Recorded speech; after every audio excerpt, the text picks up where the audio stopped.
मंच पर उपस्थित आदरणीय Abhayanand sir,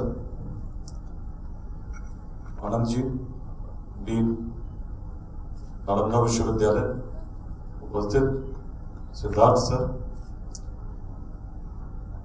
grand trunk road initiative Aditi Nandan ji, Vaishali ji, सभी लोग जो इस कार्यक्रम के पीछे हैं निश्चित बधाई के पात्र हैं। पहली बार कुछ महीने पहले इसकी अवधारणा पर अदिति जी से मेरी बातचीत हुई थी और तभी मेरे मन में ये बात आई कि नाम बड़ा अच्छा है, बड़ा उपयुक्त है। जब हम लोग कल्पना कर रहे हैं, चाहते हैं कि बिहार के बारे में बातें हो, मंथन हो, चिंतन हो, विचारण हो। ग्रैंड ट्रंक रोड एक ऐसी ऐतिहासिक मार्ग को दर्शाती है जो कभी भारत के पूर्व से लेकर पश्चिम तक को जोड़ती थी। आधुनिक रूप में हम लोग इसे अफगान शासक शेरशाह सूरी, जिनके अवशेष आज भी सासाराम में देखे जा सकते हैं, उनके नाम से स्थापित मानते हैं। परंतु जब इतिहास में और पीछे जाते हैं तो देखते हैं कि मार्ग की अवधारणा तो पूर्व में ही थी और अनेक यात्राएं जो भगवान बुद्ध के काल में भी हुई, अनेक स्मारक जो सम्राट अशोक के समय स्थापित हुए, वो कहीं न कहीं इस मार्ग से जुड़े थे। फिलोसॉफिकल लेवल पे जब देखते हैं, दार्शनिक रूप में एक बृहद सोच को दर्शाती हुई यह मार्ग दिखती है। तो इतने बड़े भूखंड को जोड़ने का प्रयास, तो बात मैं इसी से प्रारंभ करना चाहता हूं। इसके बीज कहां थे? आप कल्पना कर सकते हैं उस काल की। हम लोग पाटलिपुत्र में हैं, जिस समय आज जो ग्रैंड ट्रंक रोड की सीमाएं हैं भारत की सीमाओं के अंदर निर्धारित हैं, परंतु कभी जिसको पेशावर कहते थे, पुरुषापुर कहते थे, अलग अलग नाम थे समय समय पर, वहां से लेकर बंगाल तक को जोड़ने वाली जो मार्ग थी, इसकी अवधारणा क्यों हुई, आवश्यकता क्यों हुई? जब पुस्तकों का हम अध्ययन करते हैं, जैसे अब पुरानी पुस्तकों की बात करेंगे तो महाभारत की बात करेंगे, सबसे प्राचीन है, उससे भी प्राचीन जाएंगे, वेदों में जाएंगे। लेकिन जब जिसको इतिहासकार इतिहास मानते हैं, जिसके प्रमाण मिलते हैं, उसमें यदि सबसे प्रथम कोई साम्राज्य विकसित हुआ, उसका केंद्र यही पाटलिपुत्र रहा। सभी लोग जानते हैं किस प्रकार मौर्य साम्राज्य की स्थापना हुई, किस प्रकार एक संकल्प ने, जिस समय पश्चिमोत्तर में आक्रमण चल रहे थे, छोटे छोटे राज्यों को जोड़कर, गणराज्यों को जोड़कर एक साम्राज्य की स्थापना किस प्रकार हो, उसके लिए प्रयास हुए। और प्रयासों में जब प्रयास सफल होते हैं तो उनकी स्थायित्व तभी बनती है जब मार्ग होते हैं, संचार के माध्यम होते हैं।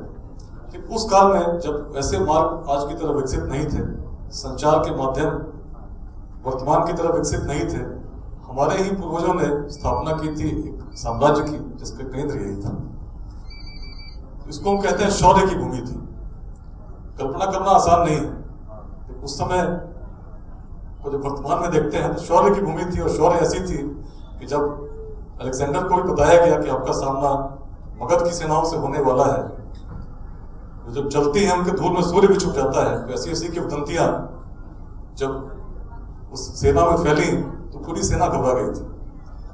कई ग्रीक इतिहासकारों ने लिखा है किस प्रकार 3 दिनों तक अलेक्जेंडर भी तंबू के अंदर रहा, और जब निकला उसने बहुत ही आत्मीय भाषण देकर सभी सिपाहियों को प्रेरित करने का प्रयास किया कि इसके आगे जाना है, परंतु बात बनी नहीं। कुछ ऐसा शौर्य था, शौर्य कुछ ऐसा था, ये तो बात इतिहास की हुई। उसके बीज रूप में जब जाएंगे तो जिन बातों को इतिहास वर्णित नहीं करता, लेकिन जिन बातों के प्रमाण पुस्तकों में मिलते हैं, उसमें सबसे श्रेष्ठ उदाहरण महाभारत में मिलता है। आज भी सब लोग राजगीर से परिचित हैं। राजगृह जब जाते हैं तो जरासंध का अखाड़ा नाम से एक स्थान वहां पर है। लोक कल्पनाओं में आज भी लोग जरासंध को याद करते हैं। महाभारत में उस युद्ध का उल्लेख है जिसमें किस प्रकार जरासंध का वध हुआ, क्यों वध की आवश्यकता पड़ी, किस प्रकार से उसकी संकल्पना गढ़ी गई, किस प्रकार से यात्रा हुई। जब उसको हम पढ़ते हैं तो वास्तव में उस समय के बिहार की आप कल्पना कर सकते हैं। तो कहानी कुछ लोग परिचित होंगे, पर उसमें मुख्य बात यही थी, कई शासकों को जरासंध ने कैद कर रखा था और भगवान श्री कृष्ण ने स्वयं महाभारत में कहा कि यदि शासन करना है तो किसी भी प्रकार से जरासंध का वध आवश्यक है, क्योंकि जरासंध की वजह से ही मथुरा छोड़कर उन्हें द्वारका अपनी राजधानी स्थापित करनी पड़ी। कहानी कुछ इस प्रकार की है कि जरासंध और कंस संबंधी थे और जब कंस का वध हुआ उसके बाद महाभारत में है कि जरासंध को इतनी उत्तेजना हुई कि उसने अपनी गदा को घुमाया और जब फेंका तो मथुरा के समीप जाकर गिरा। इस पोएटिकल डिस्क्रिप्शन का व्यापक हो सकता है, परंतु मूल रूप से उसके तात्पर्य अगर आप सोचेंगे तो यही था कि ऐसे शक्तिशाली केंद्र के रूप में उस समय भी मगध स्थापित था जिसका प्रभाव लगभग मथुरा तक था। और यही कारण जब इतिहास में जो बीज बने उस स्पष्ट रूप में पहले साम्राज्य के रूप में स्थापित होते हैं बिहार को 3री शताब्दी ईसा पूर्व में पाते हैं। शौर्य कहीं न कहीं उसके बीज थे उस काल में, इसे इतिहास वर्णित नहीं करता और इतिहास तो प्रमाणित करता है जो वास्तव में था। लेकिन शौर्य किसी भी भूमि में तब आती है जब बात ज्ञान की होती है। भारत में सबसे प्राचीन ज्ञान के केंद्र, ज्ञान के स्रोत, ज्ञान के भंडार पारंपरिक रूप से वेदों को माना गया। अनेक प्रकार के मंत्र हैं, तथ्य हैं, विवेचनाएं हैं जो वेदों में मिलती हैं और जिनका मूल रूप से जो उद्गम स्थल है पश्चिम भारत, जिसमें सरस्वती का विलुप्त सरस्वती के किनारे जो स्थल थे उसके किनारे ऋषियों के मन में प्रेरणा जगी, मंत्र जगे, अनेक प्रकार के मंत्र हैं। परंतु वेदों में भी जो सर्वोत्कृष्ट है, जिसको हम कहते हैं सबसे उत्कृष्ट, वेदांत के संदेशों को माना गया, जिसने आने वाले समय में भी अनेक चिंतकों को, प्रेरकों को प्रेरित किया और आज भी पूरे विश्व में उस प्रकार से ओपन थॉट के रूप में हम उसको जानते हैं। जब वेदांत को पढ़ते हैं, उपनिषदों को पढ़ते हैं, तो मूल मंत्र अनेक जो श्लोक मिलते हैं उसके केंद्र में मिथिला को हम पाते हैं। जो दार्शनिक मिलते हैं मिथिला के आते हैं। उस समय की बात है जिसको हम वैदिक काल कह रहे हैं। उस समय महिलाओं की जब बात करते हैं तो हम गार्गी को पाते हैं, मैत्रेयी को पाते हैं, जो सभाओं में जाती हैं, सभाओं में प्रश्न करती हैं। इस प्रकार का कॉन्फिडेंस उस समय की महिलाओं में हम बिहार में पाते हैं। तो कहीं न कहीं ज्ञान के ऐसे बीज थे जो वैदिक काल में थे। बाद में जब आते हैं बीज, जहां बीज होगा तो बीज तो वृक्ष का रूप लेगा है। तो बौद्ध काल देखते हैं जब दर्शन इस प्रकार से बढ़ता है जिसकी ख्याति पूरे विश्व में फैलती है। आने वाले समय में एक समय वह पाते हैं जब विश्वविद्यालयों की स्थापना हम बिहार में होते हुए पाते हैं। नालंदा को देखते हैं, विक्रमशिला को देखते हैं। एक परंपरा चल रही थी और परंपरा ऐसी चल रही थी जिसमें सुदूर हिमालय के क्षेत्रों से भी अपने प्राणों को संकट में डालते हुए लोग सुदूर यात्राएं करते थे और बिहार, मगध की ओर, मध्य देश की ओर आने का पूरा प्रयास करते थे। उस समय यात्राएं इतनी सुरक्षित नहीं थी, सुखद नहीं थी, सुगम नहीं थी। गंगा पार करना भी आसान नहीं था। जो कहानियां हम पढ़ेंगे, धर्मस्वामी को पढ़ेंगे, अलग अलग लोगों जिन लोगों ने यात्राएं की तो बताते हैं किस प्रकार मगरमच्छ के झुंडों से बचकर नौकाएं चला करती थी, किस प्रकार वो लोग गंगा पार करते थे, किस प्रकार विक्रमशिला, नालंदा इत्यादि क्षेत्रों पर पहुंचते थे। भगवान कृष्ण की जब हम लोगों ने बात की थी उस समय, उसमें बड़ी रोचक बात यह थी, अगर आते उस समय मगध में तो सीधे मार्ग से आना चाहिए था, लेकिन हस्तिनापुर से जब चले तो सीधे मार्ग से गंगा होकर नहीं आए, बल्कि उत्तर पूर्व होते हुए नेपाल के रास्ते, गंडक के रास्ते बिहार आए, क्योंकि उन्हें भय था कि रास्ते में किसी न किसी जो शासक थे उन पर जरासंध का प्रभाव होगा। और उन्होंने गंगा सोनपुर के पास पार किया था। तो महाभारत में जो डिस्क्रिप्शन है उसमें गोरखगिरी, जिसको बराबर की गुफाओं के रूप में हम जानते हैं, वहां पर चढ़कर उन लोगों ने जब देखा राजगीर को, तब उन्होंने तय किया था इस क्षेत्र को शक्ति से जीता नहीं जा सकता, छल से ही जीतना संभव है। और किस प्रकार से मल्ल युद्ध हुआ हम जानते हैं। शौर्य की बात थी, विद्या का जो प्रभाव था वो तो उससे भी बढ़कर था। विदेशों तक उस ज्ञान की ख्याति ऐसी फैली, लोग आते थे, इतिहास प्रमाणित करता है। उद्यमिता, एंटरप्रेन्योरशिप, उसकी जब बात करेंगे, उस समय उस काल में हम पाते हैं बिहार के नगरों के नाम पर अनेक नगर दक्षिण पूर्वी एशिया में बसे, व्यापार के प्रमाण मिलते हैं। चंपा नाम से वियतनाम करीब 3rd सेंचुरी एडी से लेकर 17th सेंचुरी एडी तक जाना गया। चंपा क्या थी? बौद्ध ग्रंथों को जब पढ़ेंगे तो चंपा को विश्व का सबसे पहला नगर बताया गया है। चंपा वर्तमान भागलपुर में उसके अवशेष आज भी मिलते हैं। चंपा ही वह स्थान थी जहां समुद्र से जब नाव आते थे, ताम्रलिप्ति से लेकर चंपा तक आकर उनका जो सामान था व्यापार के महत्वपूर्ण केंद्र के रूप में वहां उतारा जाता था। वहां पर अन्य मार्गों से अन्य क्षेत्रों में जाता था। कुछ ऐसी संस्कृति विकसित हुई होगी कि जो व्यापारी आते होंगे चंपा से अत्यंत प्रेरित होकर अपने स्थानों पर जाते रहे होंगे, और बाद में जब साम्राज्य बना वियतनाम में, उसकी प्रेरणा कहीं ना कहीं ऐसी जगह कि नाम भी चंपा ही था। ये तो एक उदाहरण है, अनेकों उदाहरण हैं जिसमें अवशेष जो उस समय की बिहार की संस्कृति थी, उसकी लोक कलाएं थी, उनके अवशेष को विकसित होते हुए हम दक्षिण पूर्वी एशिया के क्षेत्रों में पाते हैं। तो ऐसी जो भूमि थी जिसको इतिहास में जब हम देखते हैं, ज्ञान की भूमि थी, शौर्य की भूमि थी, उद्यमिता की भूमि थी, जिसने एक बड़े विशाल भूखंड को प्रभावित किया। और भारत के इतिहास को जो हम देखते हैं तो सबसे अग्रणी यदि हम पाए तो वही समय था जब बिहार उस काल में नेतृत्व प्रदान कर रहा था।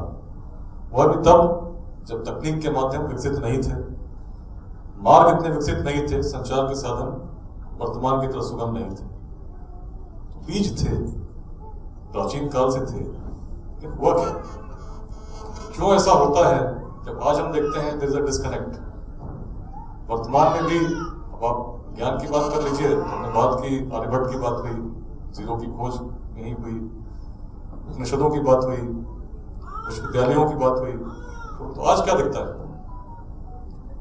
यदि किसी परीक्षा की बात करें, मैं तो खुद मुक्त हो भी रहा हूँ। IIT की जब मैंने परीक्षा दी, प्रश्न पत्र लीक हुए 1997, लीक का केंद्र बिहार था। उसने मुझे प्रेरित किया कुछ करने को जीवन में, कि बिहार आकर मैं कुछ करूं, व्यवस्था में परिवर्तन करने के लिए व्यवस्था का अंग बनकर प्रयास करूं। एक प्रेरणा जगी, एक कारण था, अनेक कारण थे, तो एक कारण वह भी था। तो आज भी जब देखता हूं अनेक परीक्षाओं में प्रश्न पत्र लीक होते हैं, विद्यार्थियों के बीच इस प्रकार की प्रेरणा देखता हूं कि किसी भी प्रकार से शॉर्टकट से डिग्री प्राप्त करनी है, नौकरी प्राप्त करनी है। जो उद्यमिता जिसकी कल्पना कभी देशों को आपके नगरों पर नाम विकसित करने के लिए प्रेरित करती थी, नहीं दिखती। युवाओं की बात करें, लोगों की बात करें, तो समाज के हर वर्ग में एक प्रकार की सोच जो विकसित हुई है वह जातिवाद से प्रेरित दिखती है। किसी भी व्यक्ति को क्या करता है या नहीं करता उस पर नहीं आंका जाता, परंतु किस जाति विशेष से संबंधित है वह अधिक महत्वपूर्ण हो जाता है। वह भी उस देश में, उसका उस क्षेत्र में जहां प्राचीन काल में यदि हम सोचें तो क्षेत्र इतना विकसित क्यों हुआ? जब बाकी उस समय के राज्यों को हम देखते हैं तो एक परंपराओं के हिसाब से चीजें चल रही थी, क्षत्रिय ही शासक होगा। परंतु बिहार को जो हम देखते हैं तो बिहार ही वह क्षेत्र था जहां 6ठी शताब्दी ईसा पूर्व में महापद्मनंद शासक थे, जो इतिहास वर्णित करता है कि समाज के वंचित वर्ग से संबंध रखते थे। ऐसे शासक को उस समय जब तक जनता स्वीकार नहीं करती, सभी लोग स्वीकार नहीं करते, तो क्या संभव था? इस सोच को दर्शाती है कि सोच हमारी उस लघुता को प्राप्त नहीं आज के प्रकार की हुई थी, परंतु कहीं ना कहीं एक बृहद सोच थी जिसमें जो भी व्यक्ति जिस प्रकार से अपनी क्षमताओं के अनुसार कुछ कार्य करने में सक्षम था तो स्थान प्राप्त कर सकता था। मैं तो इसे इस रूप में देखता हूं। दूसरी चीज, अनेक क्षेत्रों में अगर हम देखें एक प्रकार का सामंजस्य दिखता है। वो बिगड़ा कैसे? जिसमें जब शौर्य की बात करें तो शौर्य का एक दिन नष्ट होगा नहीं, ज्ञान की बात करें तो ज्ञान भी एक दिन तो नष्ट होगा नहीं, कुछ ना कुछ तो ऐसा अवश्य हुआ। क्या हुआ? क्यों अपने इतिहास से प्रेजेंट को कनेक्ट नहीं कर पा रहे हैं। अगर उसको अच्छे से चिंतन करें उस पर, तो हम पाएंगे एक समय था जिसमें बिहार की जो संस्कृति है, जो सोच है, उसको अर्थशास्त्र उस समय को रिप्रेजेंट कर रहा है। अर्थशास्त्र किसकी रचना थी? कौटिल्य की रचना थी। केवल एक व्यक्ति विशेष की नहीं थी, परंतु संग्रह था उस प्रकार के विचारों का कि सत्ता किस प्रकार चलनी चाहिए, शासक का दायित्व क्या है, किस प्रकार से राज्य में चीजें चलनी चाहिए। उस प्राचीन सोच का एक संकलन था। लेकिन उसमें अगर आप उसको ढंग से पढ़ेंगे तो हर प्रकार के विचार थे। किस प्रकार से चीजों को प्रैक्टिकल रूप से, व्यवहारिक रूप में शासक को कार्य करना है, इस प्रकार से कि हर प्रकार के लोग उसके राज्य में रहें, बाहरियों का भी आवागमन हो, और जो अंदर रहते हैं उसमें हर वर्ग को अपने दायित्व के साथ कर्तव्यों का निर्वहन करने का की पूरी स्वतंत्रता हो। बाद में जो प्राचीन सोच हम देखते हैं, जो जिसका संकलन अर्थशास्त्र है, उसमें अगर हम देखेंगे शासकों में एक प्रभाव पड़ने लगा। तो प्रभाव जब पड़ता है तो उसका असर एक तो होता है कि बड़ा अच्छा होता है, बहुत अच्छा लगता है, बहुत दूरगामी होता है, परंतु कुछ प्रभाव ऐसा भी पड़ता है जो व्यवस्था चल रही थी वो ध्वस्त हो जाती है। अब इसमें जैसे आज यदि हम साम्राज्य के रूप में देखेंगे तो बिहार की पहचान जब करने चाहते हैं, अवशेष मिलते हैं तो सबसे ज्यादा मिलते हैं सम्राट अशोक के समय के। आप चाहे अफगानिस्तान चले जाएं, आप कहीं चले जाएं, शिलालेख मिलते हैं, कहीं खरोष्ठी में मिलते हैं, कहीं अधिकांश स्थानों पर ब्राह्मी में मिलते हैं, जो बताते हैं कि कोई ऐसा शासक था जिसने इस प्रकार के शिलालेख उकेरे। लेकिन चिंतन में कहीं ना कहीं परिवर्तन था। चिंतन में परिवर्तन ऐसा था कि शासक का क्या दायित्व होना चाहिए, उससे हटकर कुछ और दायित्व भी शासक के बन गए। जैसे केवल यदि हम शस्त्रों तक और शासन चलाने तक शासक अपना दायित्व समझते तो चल ही रहा था। उसने देखा किस प्रकार एक समय अलेक्जेंडर को भी सोचना पड़ा, लेकिन बात उससे बढ़कर आगे धर्म विजय की होने लगी। अच्छी बात है, इससे बढ़िया क्या हो सकता है, परंतु कुछ चीजें अगर लंबे समय तक जाएं तो शायद व्यवहारिक नहीं होती। और यही पाते हैं हम कि बाद में उस प्रकार की चीजें बहुत समय तक नहीं चल सकी। विद्रोह हुआ, शुंग आए, बाद में गुप्त वंश की स्थापना हुई। लेकिन फिर कहीं ना कहीं समय के साथ यदि हम स्थापित नहीं होते हैं तो गुप्त काल को स्वर्णिम काल भी कई इतिहासकार बताते हैं। साहित्य में, कला में, अनेक क्षेत्रों में निश्चित रूप से उत्कर्ष प्राप्त होता दिखता है, परंतु उसके बाद, उसके पतन के पश्चात फिर एक प्रकार का कंफ्यूजन दिखता है। और उस कंफ्यूजन में हम देखते हैं किस प्रकार वज्रयान का जन्म होता है, विक्रमशिला की स्थापना होती है, पाल वंश की स्थापना होती है। शासकों के दायित्व को अगर आप क्लोजली स्टडी करेंगे तो जो पहले जो दायित्व था, जो चिंतन था, और बाद में जो चिंतन हुआ, उसमें जैसे कई बार हम लोग डिबेट करते हैं धर्म और राजनीति होनी चाहिए साथ में या नहीं होनी चाहिए। तो धर्म तो भारत का अंग है, हर व्यक्ति उसी रूप में सोचता है, लेकिन शासक के दायित्व को इस प्रकार प्रारंभ से ही रखा गया था जो बिल्कुल उससे अलग थी एक प्रकार से, और सभी वर्ग, सभी मत प्रारंभ से ही साथ में सामंजस्य के साथ रहते थे। चिंतन के बिंदु में दे रहा हूं, क्यों हुआ, क्यों लघुता को हम प्राप्त करते गए। वो उस क्षेत्र में जिसने कभी महापद्मनंद को भी स्वीकार किया था, परंतु आज के क्षेत्र में, आज के समय में छोटी छोटी बातों पर भी सब चीजों को लघुता की दृष्टि से देखता है। तो कहीं ना कहीं कुछ परिवर्तन तो हुआ, चिंतन में हुआ, चाहे शासकों के चिंतन में हुआ हो, लेकिन केवल शासकों का चिंतन से नहीं होता, लोगों को सोचना पड़ेगा, खास करके जब ऐसे मंच पर हम लोग विचार करने बैठे हैं। तो मैं तो यही उसको अगर समराइज करूं तो मैं देखता हूं कि जो चीजें हुई उसमें शस्त्र और शास्त्र दोनों का संतुलन आवश्यक है। यदि विक्रमशिला और नालंदा उत्कर्ष प्राप्त कर नष्ट हुए तो कहीं ना कहीं शास्त्रों के सामर्थ्य में कमी आ चुकी थी। शास्त्रों को जीवित रखने के लिए शस्त्रों की भी आवश्यकता होती है, और इसको अपने धर्म में, अपने विचारों में यदि हम देखेंगे तो India has always tried to maintain a balance. जैसे आप उस तरह से सोचें तो अनेक सभ्यताओं को जब देखते हैं तो बहुत सभ्यताएं ऐसी हैं जिन्होंने कहा कि कोई एक धर्म या एक सोच ही सही है, बाकी सब गलत है। उनके धर्म सबसे महत्वपूर्ण हो गया। कुछ ऐसे फिलोसफर्स आए, जैसे आप बात करेंगे मार्क्सिज्म की, तो अर्थ ही सब कुछ है। धर्म जो है opium of the masses, everything is based on economy. Religion is the opium of the masses, अर्थ की बात हुई। सिगमंड फ्राइड की बात करेंगे तो it treats every behaviour as inspired by something काम। मोक्ष की बात तो कहीं होती ही नहीं, कहीं की ही नहीं।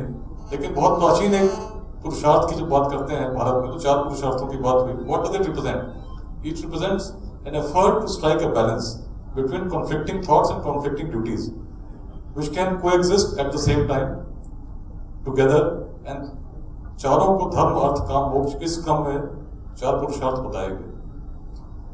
बिहार के बारे में जब चिंतन करेंगे तो हम पाएंगे कि जो समय, जिस समय को हम देखते हैं कि इतिहास में हम अपनी अग्रणी भूमिका निभा रहे थे, एक प्रकार का सामंजस्य स्थापित करने का प्रयास देखते हैं। एक प्रकार की एक बृहद सोच देखते हैं, which is ready to accept things, ready to think beyond, think in a more open manner। अगर वर्तमान में उस कमी को दूर करना है तो जो मूल गुण थे जिनके कारण हम कभी अग्रणी हुए, उनको पुनः स्थापित उस रूप में करना होगा जो वैसा नहीं हो परंतु उससे बढ़कर हो। आवश्यकता क्या होगी? मैं अक्सर इसमें 3 E's की बात करता हूँ। The first of which is education, शिक्षा। ज्ञान की भूमि थी, ज्ञान के बीज के कारण ही शौर्य को भी हमने प्राप्त किया, उद्यमिता को प्राप्त किया। परंतु ज्ञान में यदि आज कमी पा रही है तो हमें विचार करना होगा, चिंतन करना होगा किस प्रकार जो ज्ञान की एक परंपरा थी उसको हम आज उस रूप में प्रेरणा को हम लोगों के बीच में स्थापित कर सकें। Second E would be egalitarianism, समता। एक प्रकार की भावना सबके बीच में एक प्रकार की सोच ऐसी विकसित करे जो लघु न हो। हर व्यक्ति को जो आप देखें तो इस प्रकार से नहीं देखें किस समूह से आते हैं, किस वर्ग से आते हैं, परंतु उसकी क्षमता क्या है इसके आधार पर चिंतन हो।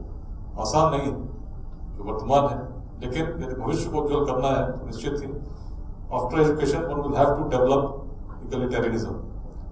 एंड द मोस्ट इंपॉर्टेंट जो सब में है, that is the spirit of entrepreneurship, उद्यमिता। जो प्राचीन काल में थी, यदि अष्टावक्र में उस प्रकार की उद्यमिता की भावना नहीं होती, उस प्रकार परिश्रम करने का प्रण नहीं होता, तो मिथिला में वो विवाद में विजित नहीं होते। उस समय के युवाओं को हम देखते हैं, उस भावना को देखते हैं, किस प्रकार से जिद करके उन्होंने जब ठाना तो उसे पूर्ण किया।